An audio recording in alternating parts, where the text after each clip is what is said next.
Hey everyone, today in this video, I'm going to show you how to factory reset your DREAME L10s Ultra Gen 2. If you're interested in this product, the link to it will be in the video description. So first things first, we got to open up the cover here and identify where the reset button is. So that's going to be where our factory reset is. It's to the left of the Wi-Fi indicator light that's flashing blue.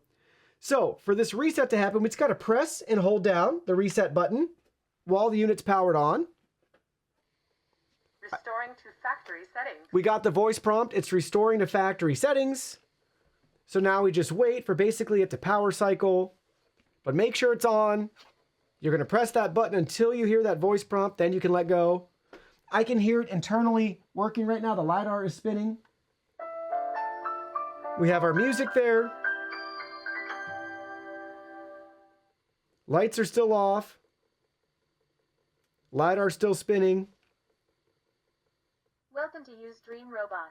Please open Robot's cover and scan QR code to download Dream Home app to view more operations.